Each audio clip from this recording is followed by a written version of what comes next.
private organization, and of course the Philippine Statistics Administration. And this survey has the biggest number of sample size so far. No, we interviewed 9,000 plus 9,000 individuals. Yeah, so we believe that this is a more accurate estimate of the drug problem in the country. So we have 1.4 basically, no, million so far. I'm sorry, sir. 1.4 million. Sir, did you say 1.4 million?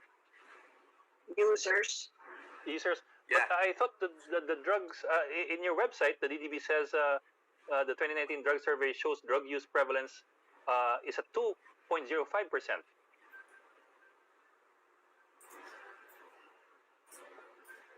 Yeah, that's the percentage versus the population. No?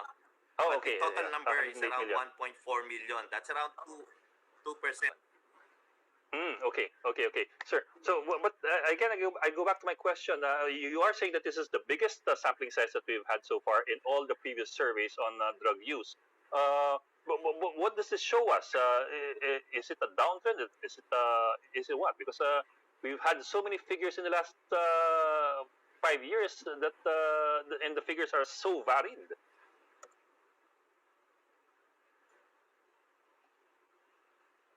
Wala. Oh, we lost Wala him. siya. We lost him. Magre-reconnect. Okay.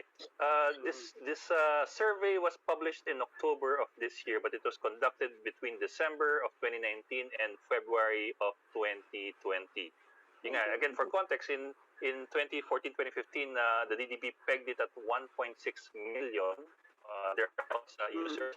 By 2016, the president was saying it was at 4 million, and in 2019, the president was saying it was 7 to 8 million users. Sinabi ba kung ano yan users for compassionate use?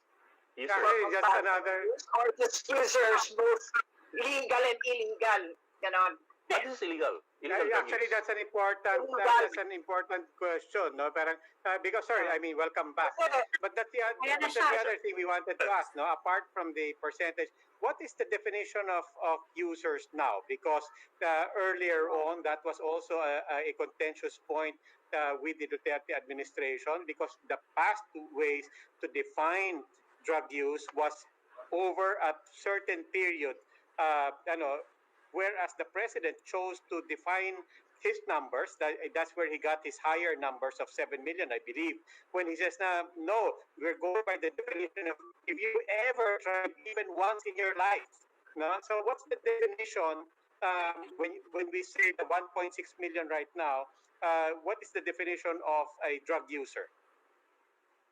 Of a cannabis user, you mean? Or No, drugs lang. 57% of them is cannabis. Okay. Nag-free show lang. Nag-free show lang. Oh, pag nag-exam tayo, nag-free. Paano bang overall?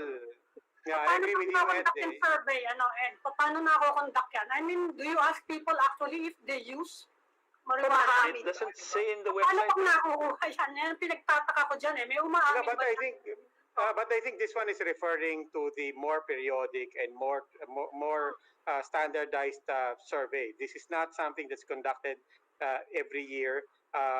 In fact, this was I think this refers to a report. The previous baseline for this was before the Duterte administration.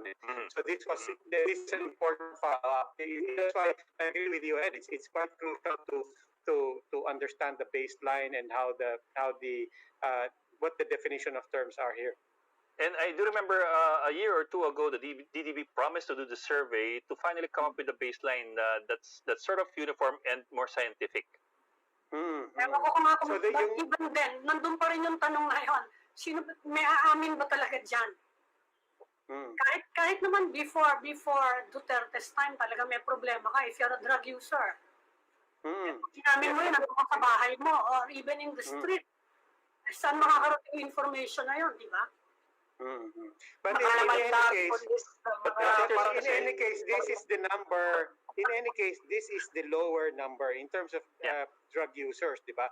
This is the kind of stuff that got the previous DDB leadership in trouble because Yes. when they were qualifying na actually hindi kasing taas ng sinasabi ng Malacanang ang drug use sa Philippines, he got fired, di ba? The former DDB chief. Nalipat siya. But Yan din yung tinatanong ni BP, di ba? Si BP Robredo, during her very brief stint as drug czar. Di ba yan ang tinatanong niya, bakit iba-iba yung figure natin? Yan yung tinatanong niya doon sa mga official natin. And in the DDB website, ddb.gov.ph, the article says 2019 drug survey shows drug use prevalence rate falls to 2.05%. So with that, it does give the impression that they're comparing this to the previous Yes. the previous estimates. Kasi Even if you're looking at different systems. Because remember when President Duterte came in, the way they defined, because people were asking, but ang taas ng figures nyo? DDB is saying it's only around a little more than 2 million drug users, and so on.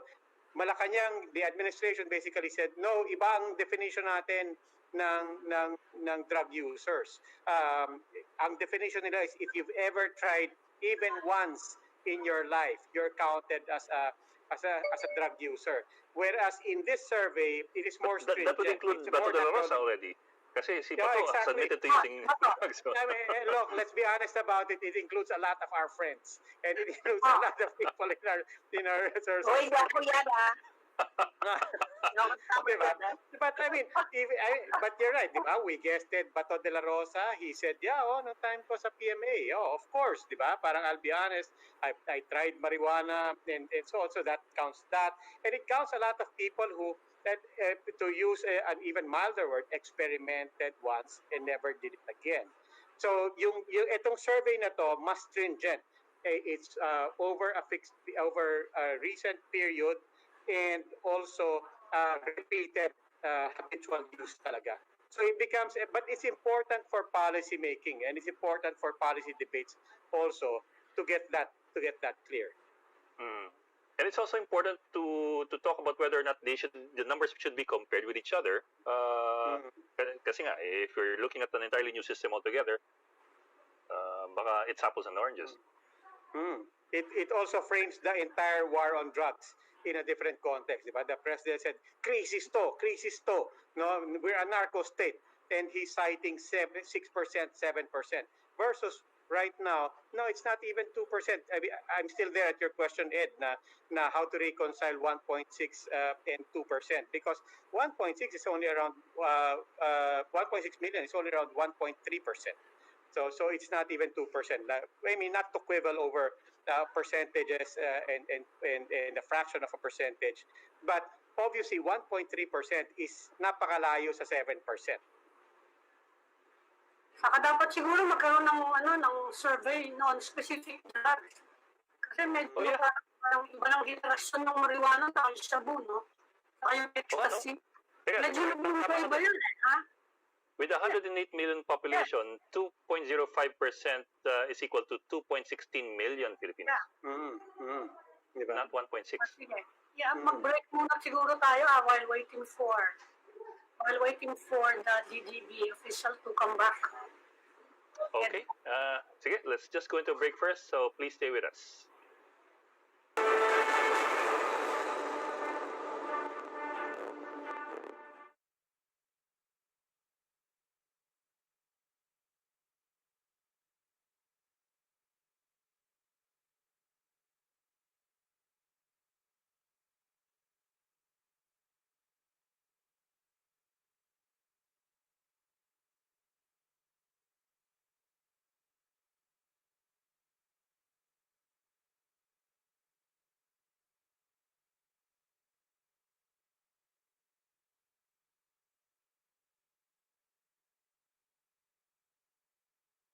Hello po, Usec Benjamin.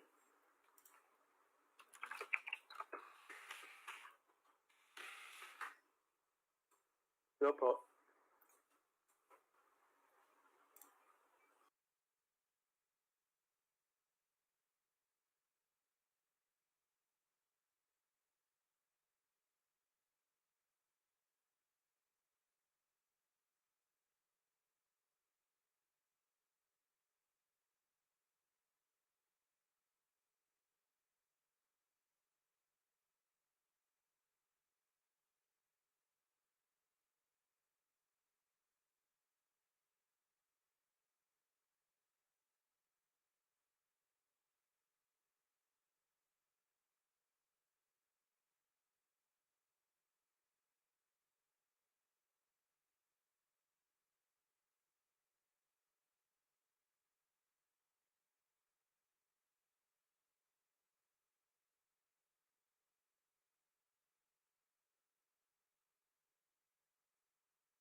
Hello po, Usec Benjamin.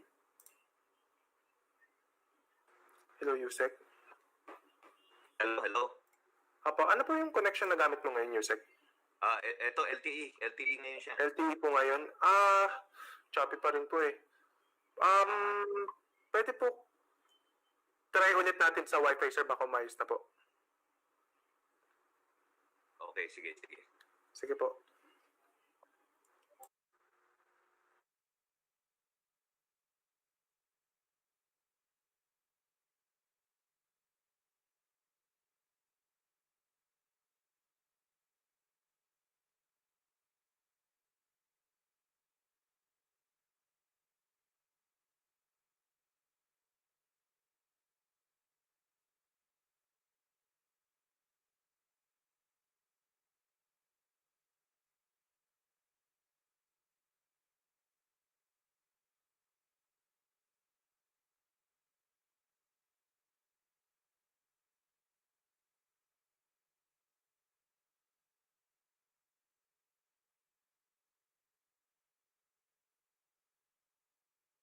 Mag-start na po ulit tayo.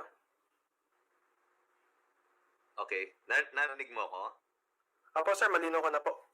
Mag-start na po tayo. Teka lang po. Sige. Standby.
And we are back with Undersecretary Benjamin Reyes of the Dangerous Drugs Board. Let's bring him in. Usec Reyes, thank you po for coming back with us. Sorry, Sir Ed. Medyo Okay, sir. We understand po. It really happens to us too. But sir, we've been having this discussion about the DDB's latest survey, and of course it's very interesting to us. But we'd like to clarify some points. Well, first of all, we want to know how the survey was done and how the terminologies were defined. But let me go first to the numbers. I understand po kasi 2% yung prevalence rate ngayon according to the 2019 survey, or amounting to 1.67 million people according to the article posted in the DDB website. Pero po, I did quick calculations po. Yung 2% po is not 1.67. It's actually 2.1 million Filipinos. So, pero po problema sa numbers. The population that was surveyed are ages 10 to 65 years old. Okay, of that universe. Excluded, Okay. yeah, we excluded yung 9 and below and 65 and above. Okay, sige sir, very good. That's good. It's good that you cleared that up. Sige sir. Now tell us about how you came up with the numbers and how you made the definitions. Okay. the drug users as defined in these surveys are current users, no? Basically those who have used drugs within the last 6 months, no? But this survey also gathered data regarding lifetime users. Ito yung sinasabi ni Sir Robbie kanina, no? Those who have used at least at one time in their lifetime. And basically, lumalabas around 4 point something million yung ating mga lifetime users, no? But I guess the more important thing are the current users, no? As mentioned, kasi ito yung talagang currently kailangan natin bigyan ng interventions. Nawala ulit. No, Hello? still here. Yeah. Yes, sir. Yes, sir. So 4.1 yung lifetime users, and that Hello? is defined as people who had used drugs in their lifetime. Tama ko ba? Did I get it right? Yeah, Nawala. at least once in their lifetime. Parang baba, no? Usec, nawawala po tayo, naubusan Pero tayo ng yung- time.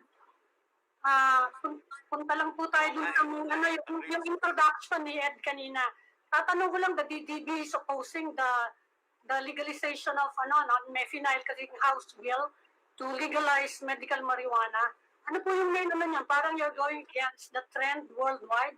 Pati UN, tinanggal na siya sa listahan ng dangerous drugs. Ano po yung main Ma'am, opposition?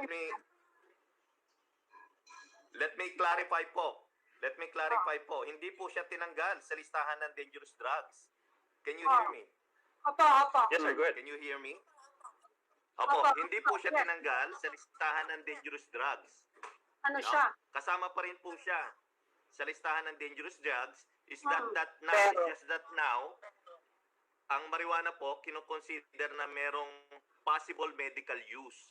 But still Yes. dangerous, just like cocaine, just like opium. No? And of course, we need to study kung ano po talaga yung recommendations ng WHO on this. No? But we need to also understand, for example, opium. Opium as some use, no, as anesthetic, no? Morphine is based on opium po yan. But still, hindi pa rin po tayo inaalaw ng UN nations, no, na magtanim ng opium sa Pilipinas. The same way with marijuana, no? It may have some medical uses. Meron po tayo yung Epidiolex. Gamot po yan na aprobado ng Amerika. Cannabidiol po yung main component Yes. niya, no? Yes. So, inaalaw na rin po siya rito sa Pilipinas. Kung sino pong gusto magpasok niyan, pwede pong gamitin yan, no? But still, yung marijuana production po, marijuana cultivation, hindi pa rin po allowed. And of course, we still need to wait for our legislators, no, to decide on the matter. So basically, our laws in the Philippines will take precedence over the decision of the United Nations po. So wala siyang epekto yung ginawa ng World Health Organization or ng UN na reclassification.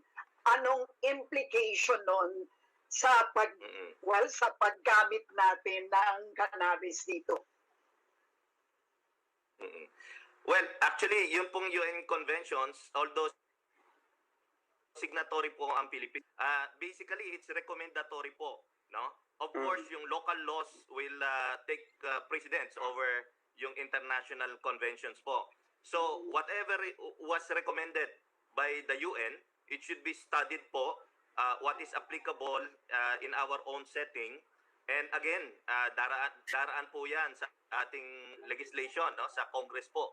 Sila basically ultimately ang magde-decide what we plan to do with the UN Convention recommendations. Pero sabi ni Senate President Soto, di ba? The law already allows it, right? Yung compassionate use. Di ba pinapayagan na po yun? So, ang Opo. tanong ko po, Let's okay, ang tanong ko po, halimbawa, pag bumili ng cannabis for medical use, say sa abroad, pwede ko ba siya mapasok dito nang hindi nahuhuli? I mean, what are the regulations that will apply to people who bring in cannabis for medicinal purposes? Illegal ba yun? Yan. Diretso ka sa kulungan. Just to answer, Ma'am Lucy, just Yes. like any medications po, pag nagpapasok po tayo ng gamot sa Pilipinas, it should be registered po sa ating FDA. That means it should be in medicine form. No? So we need to define Yeah. yung medical use. No? It should be in medicine form. May Okay. established dosaging po yan. Hindi po pwede yung mga oil, no, na hindi po registered Hindi sa pa ating rin. FDA. Mm. Oo. Sir, Kailangan po sir, maybe register natin siya as gamot. Sir, maybe give us if I'm curious as to ano ba yung use and ano ba yung access ng mga tao ngayon sa cannabis for medical purposes in the Philippines, whether on the one hand sa black market and on the other hand yung legal passing through the front doors and through the proper regulatory agencies. What is the demand here? What is the current access, whether it's legal or illegal? Well, ang problem kasi, Sir Rob, no? They want to use marijuana for diseases with existing medications. No? So may mga existing na gamot kasi para doon sa karamihan ng mga sakit na sinasabi nilang kailangan nila ang marijuana, no, for that.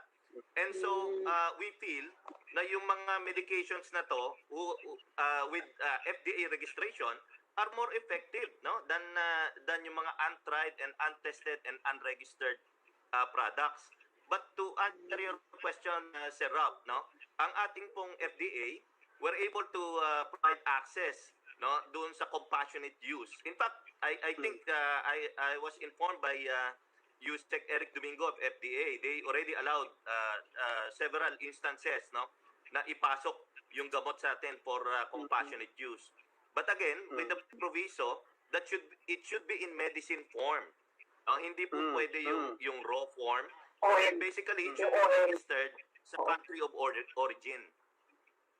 Sir, ano yung argument ng proponents and ano yung argument ng advocates for greater access to it? I mean, you mentioned efficacy, feeling nyo mas effective naman yung ibang alternative, but could an argument be made about price? Baka naman mas mura to, even having passed through all the regulatory agencies and all the legalities. Baka naman mas mura. Is that the argument?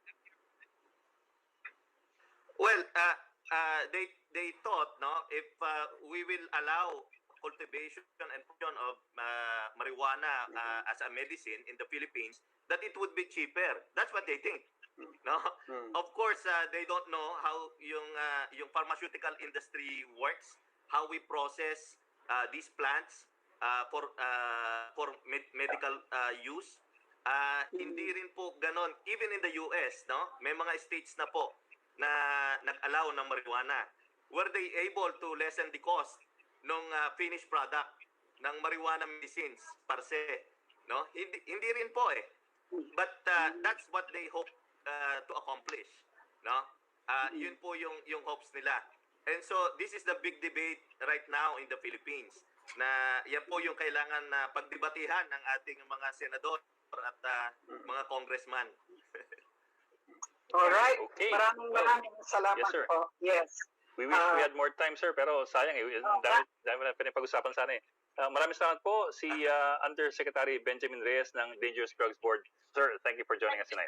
Thank you, sir. Yes. Maraming salamat po. Thank you po. And now we'd like to segue to Mr. Edgar Saavedra, the President of Megawide Corporation. Good evening, Mr. Saavedra. Good evening, Good evening, sir. Good evening. Hi, sir. Good evening. Welcome to the... Can you hear us? Can you hear us? Yes. Yes, Mr. Saavedra, there has been some controversy. Well, you're involved in the NAIA rehabilitation project, and I know you've had some complaints about the STAR. But anyway, where does you made an unsolicited proposal to rehabilitate the NAIA? Where does the proposal stand at this point? Okay, so good evening everyone. No, good evening Anna. Yes. Right now, the proposal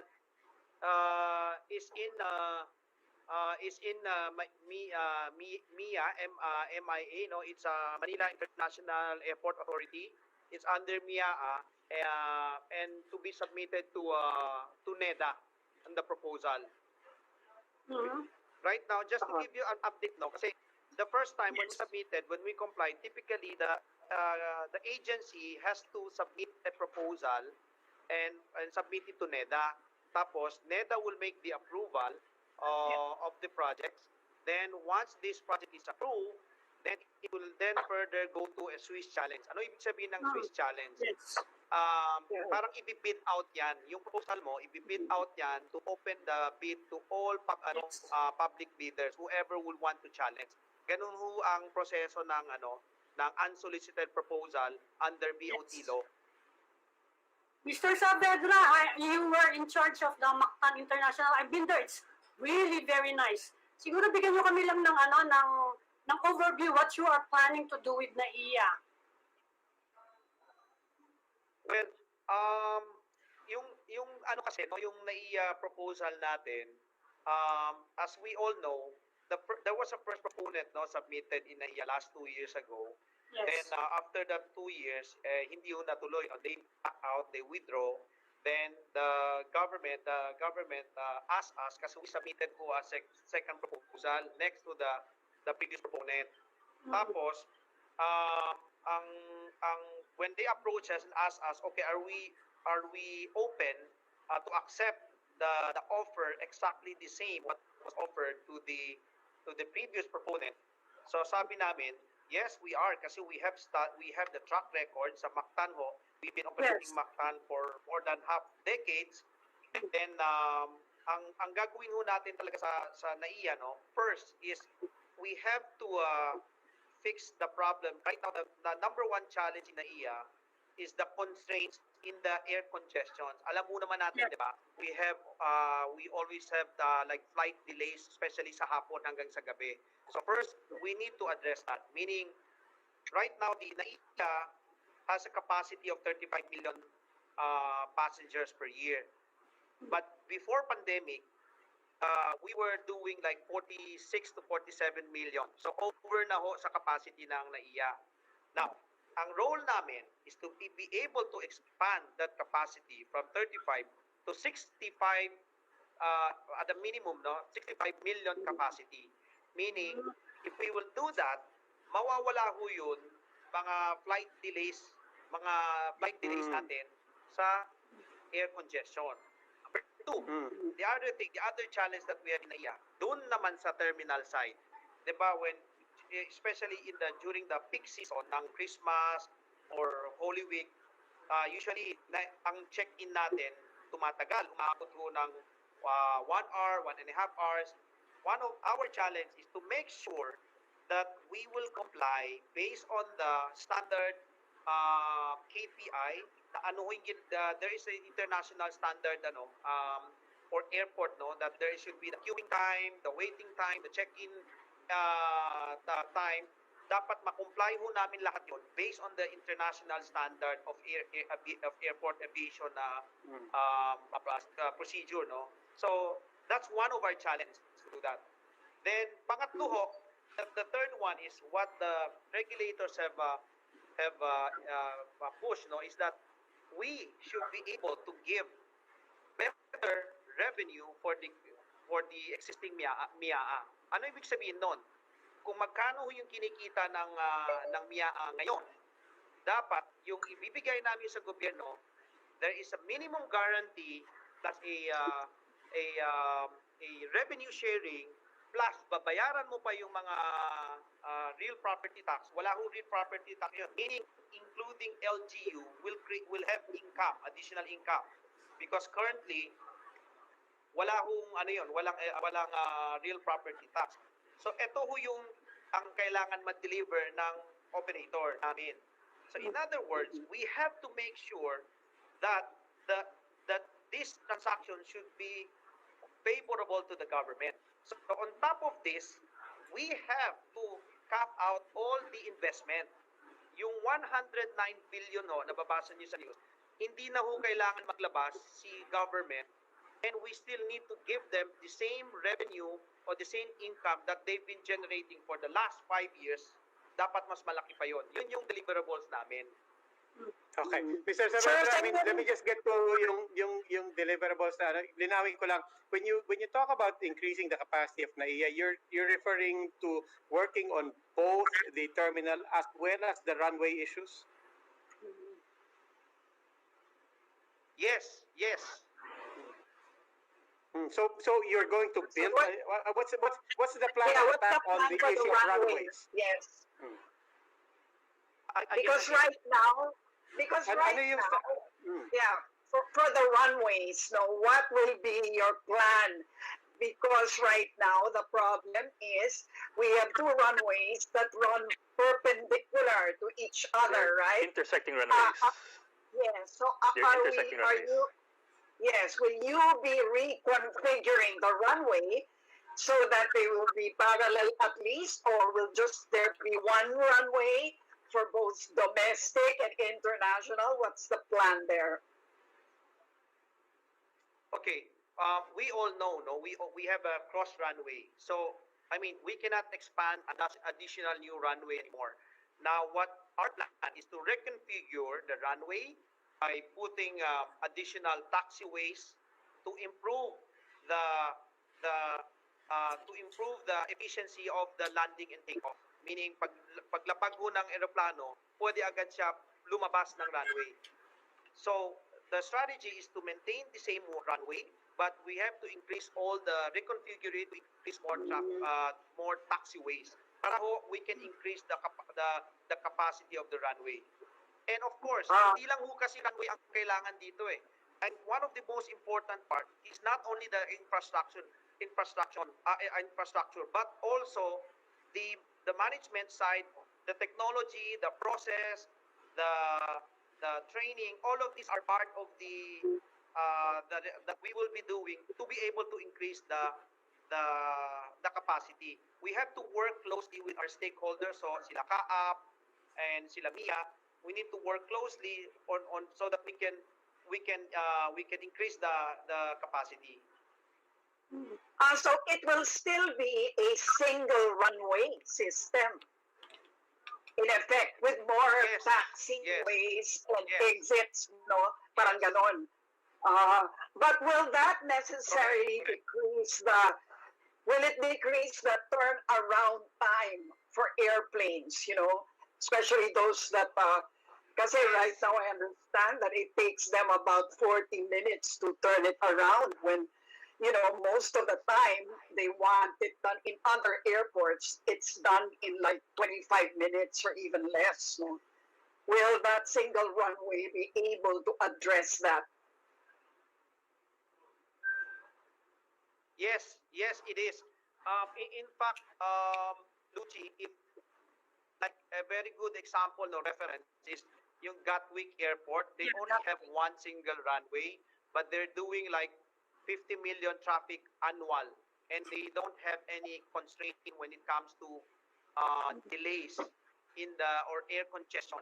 So there are other airports who also have single runway but are doing more than 50 million traffic. Mm-hmm. So Of course, the taxiways. How do you intend to expand the taxiways without necessarily buying more land in the environment, assuming that there is more land available in the environment? No, hindi na kailangan because the taxiways normally, ano lang yan, it's just like parang it's an adjacent you just have to put more parang ano siya kung sa this runway, there's like parang branches. Mm-hmm. So you just have to put more taxiway, and you have to design such that the taxiway and the apron that you can maneuver or you can strategically reposition the aircraft so that they can get out of the runway and allow a new aircraft to land again. Yun lang kailangan gawin. So parang with better existing planning of the plan, traffic. Kaya ito natin gawin. Yes. Parang better traffic planning. Yes. Now, when you construct it, will this mean that you will have to close off parts of the runway or maybe even parts of the terminal And will people be, well, travelers, will they be inconvenienced in a way? I mean, just to manage expectations. Or can this be done simultaneously? I mean, go through the regular flights and at the same time construct what needs to be constructed. Yeah, Lucy, okay, number one, we cannot stop the airport. We need to renovate. We need to fix the airport while we are running it. Now, a very good, that's a very good example of what we did in Cebu. When we took over, that time, no, to 2014, in fact, ang situation ng Cebu Airport before, no, the Mactan Cebu Airport, was even worse than NAIA because the capacity of the airport was 4.5 million. And at that time, and we have to construct the new runway, no? The new terminal. The new terminal, it will take us 3.5 to 4 years to construct it. Before we were able to open the new terminal, umabot na kami ng 12 million passengers per year, meaning double the capacity of the terminal. So ibig sabihin, but in spite of that, we were able to comply. We were able to reduce the queuing time. We were able to reduce the check-in check-in time from package to arrival, departure, everything. We were able to comply based on the International Airport Aviation Standard. In spite of that, but we did some modifications, some reconfiguration of the terminal. So, in fact, ginagawa ho namin yun. We were doing the renovation while we're running the airport. All right. Okay. Okay. Mr. Saavedra, you're saying there's actually hope for NAIA. We're all hoping all these plans will push through. Yes. Unfortunately, we've run out of time. Thank you, Mr. Saavedra, for joining us. Salamat, sir. South Thank you. Thank you, po. And Thank you. now, Thank you, Anna. Thank you. yes. And now we'd like to move on to our next guest for some good news. But from the United Kingdom, we'd like to welcome a Filipino nurse there, Miss Leo Quijano. Good evening, Miss Quijano. Magandang Leo gabi po. Leo ba yun o Leo? Hello, Leo. Leo na lang po. Mas Magandang gabi sa iyo. Magandang gabi. Yeah, Miss Magandang Quijano. gabi. Hapon ba dyan? O ano? Oo nga. Okay. Di ba? Good afternoon in the UK. Yes. Good afternoon in the UK. Yes po. Well, you're one of the people in the UK among the first to get the Pfizer vaccine. How are you feeling right now? Yun ang unang-una namin gustong malaman. So, nung nagpa-inject po ako, I went to the injection center and it was a quick one. It's a painless injection. And then I waited for 10 minutes for any side effects. They offered us some snacks as well while waiting. And then I went back to work after the injection, after 10 minutes. I didn't feel anything. It's just a little bit sore from the injection site. Yes. I went home after work. I slept. I woke up with slight heaviness from the injection site. And then as the day goes by yesterday, I felt a little bit parang may sinat po. So I took paracetamol lang. And then I had some pain as well. Yung parang nanlalata, which is normal reaction kahit sa anong vaccination. Yeah. No, we're asking kasi we're asking because yung isang balita ngayon is they say they're watching out for allergic reactions, particularly people susceptible to anaphylactic shock. I mean, are you hearing about these incidents and what are you monitoring as a frontliner as well? Yung mga nare-report na may allergic reactions daw. So actually there was, I think two has been reported recently, which is a common, I think they had a previous reaction to certain drugs, so they got an allergic history already. So according to the studies, it's normal. So, and then it's gonna go. Yeah. Pinahidrin ba ang mag-inject sa'yo? Okay. Yung best friend ko po, best friend ko po nag-inject sa akin. Bakit? Pinili mo kayo? Pinili mo ba? Pilipino rin. Ano po? British. Filipino rin. Filipino Kaya rin. yung bakuna naman siguro injection sa'yo hindi naman negative 70 degrees, no? I mean, siguro they thought it first. Hindi. Takot mo siya sa needle. Kasi negative 70 degrees nga yung po. storage siya niya eh. Pero what did they do? They thaw it first? Did they bring it to room temperature? What's it like? The vaccine itself?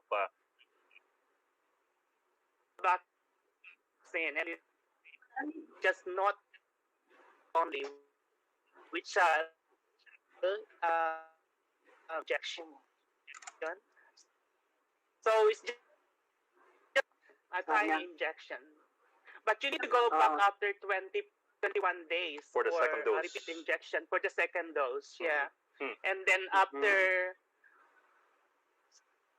so don't feel that you're safe after 7 days of the second injection. You're not even safe yet. So yeah, that's what they What said, happens if yeah. you get infected And it's, after the first dose, before you get the second dose?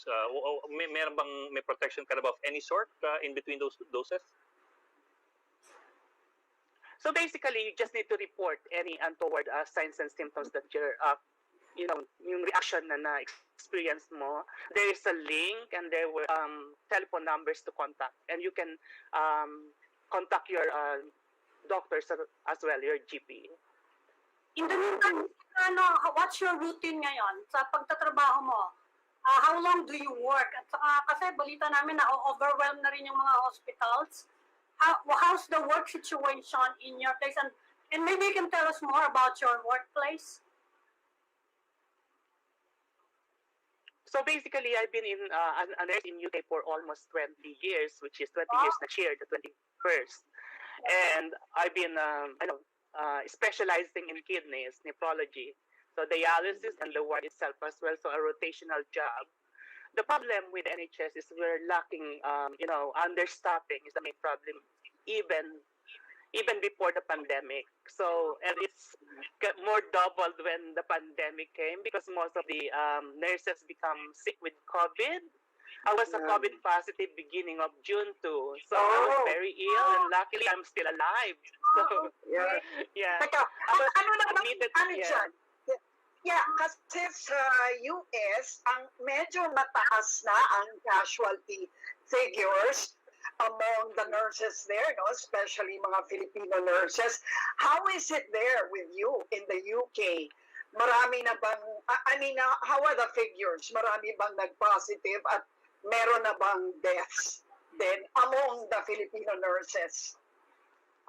Among the Filipino nurses, I think parang nag-ease na rin yung numbers ng mga yung nag-positive. Ang kasag during March, April, that's the time na June hanggang May, September, yun ang time na ang daming naging biktima ng COVID, especially mga kababayan natin. In general, I'm in the south part of England, which is farther down London. I think ang cases namin bumaba ng compared sa north at saka sa London area.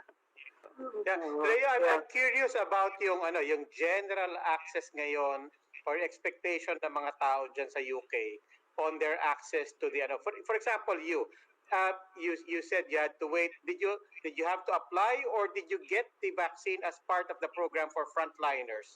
And beyond the frontliners, ano yung sistema? Can people just volunteer now? Can they register to get it ahead of others? I mean, anong sistema for the general public? So basically, when the vaccine is coming out, and the number one priority is the health workers. So and it came last Tuesday only, on the 8th of December.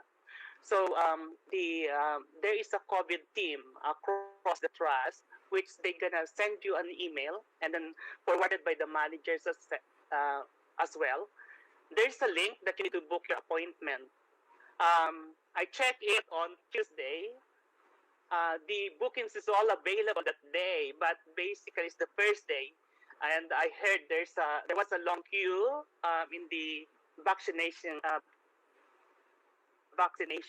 place. So I didn't book myself. I booked myself for the next day at 10:40 in the morning.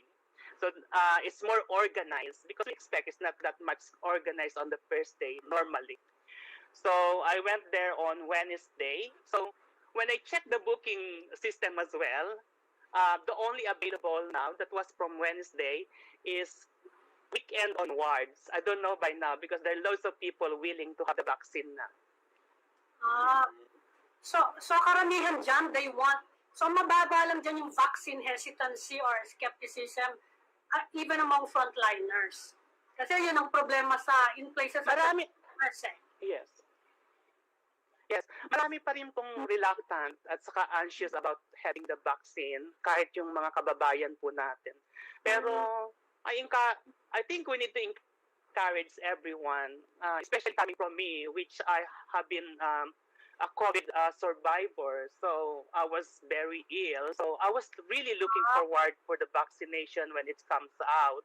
So as I had the vaccination, there was like international media outside, and they asked for an interview. So that was my first interview. But by the na-intubate ka ba? Were you intubated?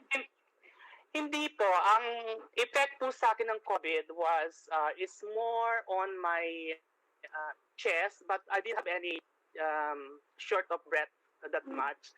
Basically, my chest X-ray showed a fiberglass-like, shadowing in there, and which is showing the COVID. And then my swab is positive. I had a CT scan in the afternoon on the day I went to the hospital, the A&E, to confirm.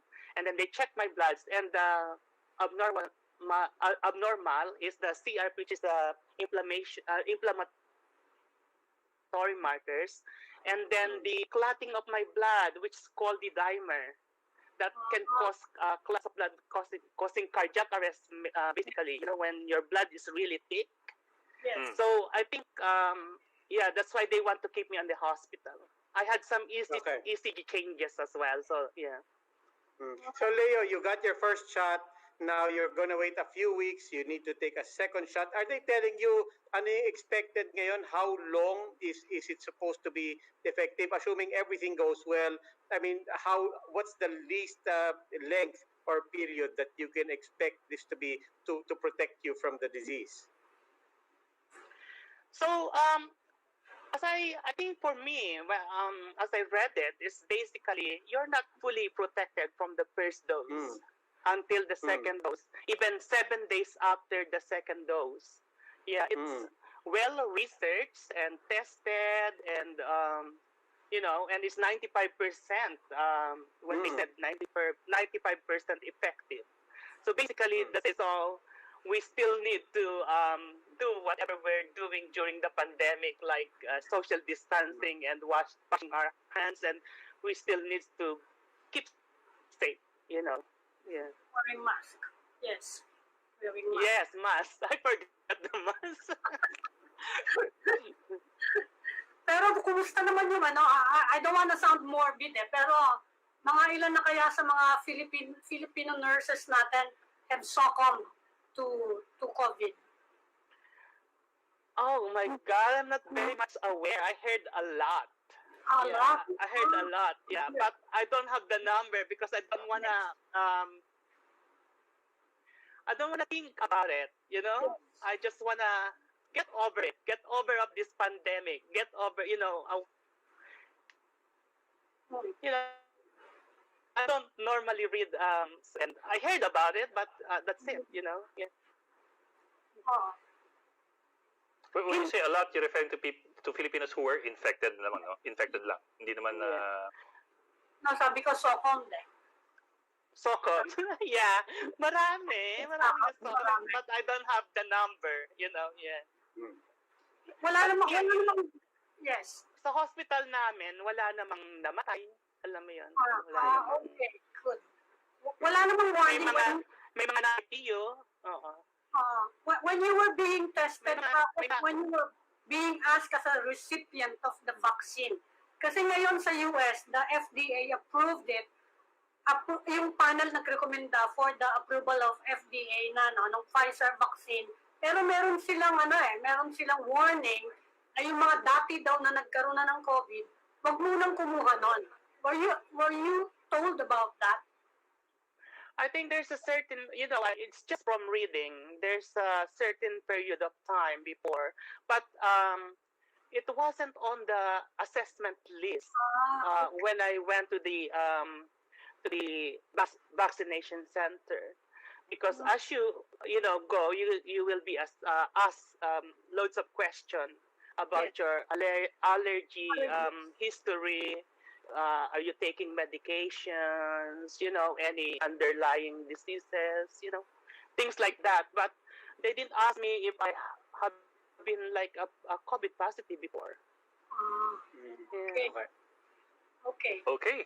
Si Miss Leo Quijano, a Filipino nurse sa United Kingdom, and one of the first to get the COVID-19 vaccine. Well, good luck sa'yo, and hopefully keep in touch so that we know kung kamusta kayo. Will do. Just let by the second dose. Yeah, just give me a shout. I'm willing to tell my story. Okay, good. Maraming salamat. Okay. Maraming salamat po. Mag-ingat din Maraming kayo salamat. dyan. Yeah. Kayong lahat din dyan. Bye. Naghahanda Kasi ba? sabi ka na, hindi mo naman kung Leo o Lea. Hindi man ako in-alert. Ikaw talaga, tanda ka na. Wala namang ting. Anyway. Okay, sige. Pwede pa kayong pwede pa kayong mag-vaccine Pero the good news for Leo, di ba? Survivor na siya. Yeah. Pagkatapos, as a frontliner, she was one of the first pa to get inoculated, and hopefully that goes for all of our kababayans, because as we are learning from the United States, our kababayan frontliners are more at risk. Sa US, di ba? Disproportionate yung 4% lang yung mga Filipino nurses, pero 31% ng tinatamaan ng nurses Pinoy. Yes. Oo nga. Okay. Okay, it's a weekend, so that's it for this weekend edition of The Chiefs. We hope what was discussed here will keep the conversation going. I'm Edgar Saavedra News. I'm Mami Paminton of the Philippine Star. I'm Robbie Alampay. We are One News.